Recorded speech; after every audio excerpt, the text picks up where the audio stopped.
गुरुजी प्रदीप मिश्रा जी द्वारा हम सभी को विशेष तिथियों में दीपदान करने की महत्वता बताई है। वह भले एकादशी हो या अष्टमी हो, पंचमी हो और साथ ही प्रदोष व्रत और उसके साथ ही अष्टमी, नवमी इत्यादि। वे कहने का अर्थ है जो सर्वश्रेष्ठ तिथियां हैं उनमें गुरुजी कहते हैं आप सभी को आवश्यक रूप से दीपदान करना चाहिए। आज है दिव्य शनिवार और साथ ही है एकादशी। चाहे तो इस उपाय को आज करें, चाहे तो अन्य दिनों में करें। पूरे अधिक मास के पुण्य प्रताप के आप भागीदार रहेंगे। आज की वीडियो में आप सभी को दीपदान, जो कि इन स्थानों पर आपको जो मैंने प्रथम में तिथियां बताई उन स्थानों पर उन दिनों में करना है। न कर पाने की स्थिति में आप घर पर भी इन दीपदानों को कर सकते हैं, परंतु दीपक लगाने को तो सभी कह रहे हैं, सही विधि 90% लोग गलती कर रहे हैं।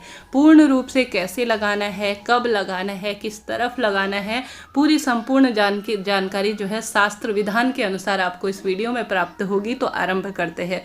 सबसे पहले मैंने जिस तरह से आपको कहा कि जो प्रथम में मैंने आपको तिथियां बताई ना, उन सर्वश्रेष्ठ जो महीने में, इस महीने में पूर्णिमा, अमावस्या, यह तिथियां आएंगी, तो उन तिथियों में कोशिश करें आज के दिन भी आवश्यक रूप से आपको इन स्थानों पर दीपक लगाना है।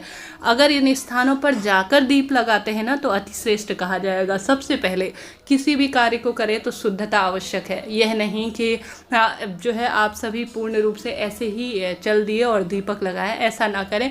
जब भी दीपक लगाएं ना तो कुल्ला कर लें, हाथ पैरों को धो लें, संभव हो तो नहाने का प्रयत्न करें, अतिश्रेष्ठ होगा। व्रत नहीं भी कर पाते तो कोई दिक्कत की बात नहीं है, बिना व्रत के भी आज दीपदान करें। आज के दिन किया गया दीपदान अन्नदान, भूदान, जलदान, वस्त्रदान लाख गुना फलों की प्राप्ति करवाने में सहायक है। तो आप सभी को क्या करना है, शाम के समय संभव हो तो आटे का दीपक बना लीजिए, नहीं तो माटी का दीपक भी ले सकते हैं। मैं हमेशा कहती हूँ आटे के दीपक सर्वोत्तम कहे गए हैं। जब हम आटा तैयार करते हैं बिना नमक का तो उसमें हमारे भाव छुपे रहते हैं। कोई भी चीज़ हम स्वयं से तैयार करते हैं ना तो उसका अधिक फल हम सभी को शास्त्रों में कहा गया है ज़्यादा मिलता है। और जैसे दीपक प्रज्वलित होता है, दीपदान का फल प्राप्त होता है। आटे का दीपक ठंडा होने के बाद धरती पर समाहित हो जाता है तो उसे कोई पशु पक्षी जीव जंतु उसे ग्रहण करते हैं, तो उसमें जो है अन्नदान का भी सुख हम सभी को प्राप्त होता है। संभव हो तो आटे के दीपक बनाए, नहीं तो माटे के भी ले सकते हैं। साफ स्वच्छ दीपक होने चाहिए, पहले से उसमें पड़ी हुई बत्ती या तेल ना हो, उन्हें साफ सुथरा कर लीजिए, अर्थात किसी भी कपड़े इत्यादि से पोंछ लीजिए। पोंछने के बाद उनमें आप, गुरुजी कहते हैं आप चाहें तो इनमें लंबी बत्ती लगाएं। परसों की जो गुरुजी की कथा हुई थी उनमें उन्होंने कहा था कि कोई दोष नहीं है, आपकी इच्छा है, आप चाहें तो लंबी बत्ती का प्रयोग भी कर सकते हैं। वैसे गुरुजी ने पिछली कथाओं में यह बताया है कि देवियों के नाम की लंबी बत्ती लगती है और पितरों के नाम की भी लंबी बत्ती लगती है, क्योंकि यह वंश वृद्धि, धन संपदा में वृद्धि में सहायक है। चाहे तो जो है आप पुरुषों के नाम की, देव पुरुषों के नाम की गोल बत्ती लगा सकते हैं, आपकी इच्छा है। तो आप सभी आज लंबी बत्ती का प्रयोग भी कर सके तो श्रेष्ठ रहेगा, वंश वृद्धि होगी, धन लक्ष्मी में वृद्धि होगी। इसके बाद जो है दीपों में आपको घी भर लेना होगा। घी का दीपक सर्वोत्तम माना जाता है।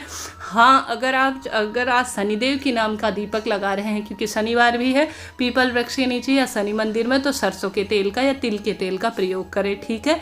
संभव हो तो काले तिल भी डाल लें, अतिश्रेष्ठ इसे कहा जाता है, क्योंकि काले तिल पितरों से संबंध रखते हैं, शनि संबंधी परेशानी को भी दूर करते हैं।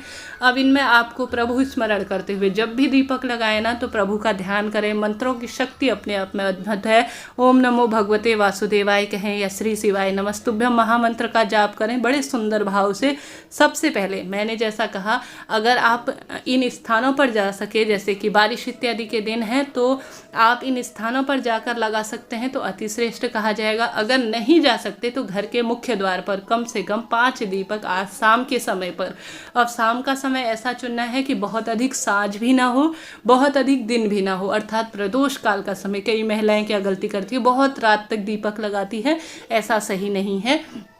अंधेरे को काटने का कार्य रोशनी करती है, अर्थात दीप करते हैं, तो अंधेरा होने से पहले ही वह लगा दिए जाएं तो सर्वोत्तम फलों की प्राप्ति होती है। किसी कारण से ऑफिस वगैरह जाते हैं तो अलग बात है।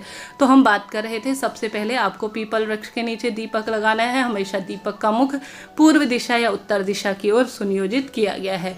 उसके बाद गुरुजी कहते हैं पवित्र मंदिर में आपको दीपक लगाना है। मंदिर में दीपक लगाने के बाद आपको जो श्रीहरि विष्णु और महादेव का मंदिर चुने, क्योंकि आज है पवित्र एकादशी। साथ ही आप सभी को पीपल वृक्ष के नीचे और साथ ही आप सभी को जो आपके घर पर तुलसी माँ का वृक्ष है घर के मंदिर में, और पितरों के नाम का दीपक तो आज लगाना ही है, घर का मटका परिंदा हो या घर पर ही जहाँ पर आपने पितरों का स्थान निर्धारित कर रखा है। मात्र 5 स्थानों पर संभव हो तो बहुत अधिक भी कहे गए हैं, सर्वश्रेष्ठ फलों की प्राप्ति होगी, परंतु कम से कम 5 दीपक तो आपको लगाना ही है। इससे अधिक आप चाहें तो आंवला वृक्ष, समी वृक्ष कहे गए हैं, केले वृक्ष कहे गए हैं जो सबसे पवित्र स्थान बताए गए हैं। बहती हुई नदी भी आप चुन सकते हैं अगर आपके आसपास संभव हो इन स्थानों पर जाना। देखिए, बरसात के दिन है, गुरुजी हम सभी की बात को समझते हैं। वह कहते हैं किसी कारण से आप घर के बाहर नहीं जा सकते, हो सकता है कोई भी कारण हो, शाम के समय हमारी पारिवारिक जिम्मेदारियां भी बहुत हैं और साथ ही हमारा शरीर साथ नहीं देता, बारिश के दिन है, मेरे क्षेत्र में भी बारिश हो रही है, तो घर के कहीं नहीं जा पाने की स्थिति में घर के मुख्य द्वार पर अब इन स्थानों का भाव करें कि मैं देवालय में अर्थात मंदिर में दीपक लगा रही हूँ, पीपल वृक्ष के नीचे दीपक लगा रही हूँ, माँ तुलसी में तो हम सभी लगाएंगे ही और पितरों के नाम का अपने घर पर लगाएंगे ही, घर के मंदिर में भी हम सूप लगाएंगे ही, परंतु हम सभी को इनके अलावा अन्यत्र जो है इनके अलावा 5 दीपक जरूर से घर के मुख्य द्वार पर अलग अलग स्थानों का भाव करते हुए बड़े सुंदर भाव से लगाना है। अब दाहिने हाथ की ओर लगाएं या बाएं हाथ की ओर, आप हमेशा अपने हाथ के दाएं ओर ही दीपक लगाया करें। दाहिना हाथ ही सबसे शुभ माना जाता है और सर्वश्रेष्ठ फलों की प्राप्ति में सहायक होता है। तो सरल सा कार्य आपको करना है। अंत में भूल चूक के लिए क्षमा प्रार्थी होते हुए प्रभु स्मरण करते हुए आप सभी को इस सुंदर भाव से घी के दीपक लगा देने होंगे। निश्चित ही आपको फलों की प्राप्ति होगी अगर आप सरल तरीके से दीपक लगा देते हैं। प्रभु हैं, भगवान हैं, वह जरूर से आपकी प्रार्थना सुनेंगे। संभव हो तो आप अपने घर के मंदिर में श्री हरि विष्णु और महादेव का आवाहन करते हुए एक अखंड दीप लगाने का प्रयत्न करें। यह दीपक लंबी बत्ती का और घी का होना चाहिए, पूरी रात जलता रहे तो अति श्रेष्ठ इसे कहा जाएगा। तो आप सभी कोशिश करें कि कहीं नहीं जा सकते तो घर पर माँ तुलसी, अपने घर के मंदिर में और अपने पितरों के नाम का दीपक और इसके अलावा 5 दीपक घर के मुख्य द्वार पर जो मैंने स्थान बताए उन स्थानों का भाव करते हुए शाम के समय में जरूर से लगाना है। तो मैंने पूरा प्रयत्न किया पूरे विस्तार से आपको जानकारी दे सकूं, कहीं पर भी चूक ना हो। फिर भी आपके कोई सवाल रह जाए या आपको कुछ पूछना हो तो ज़रूर से पूछिएगा। आपके अपने सवाल हैं, आपका अपना चैनल है, आपके अपने जवाब रहेंगे। वीडियो कैसा लगा बताइएगा ज़रूर।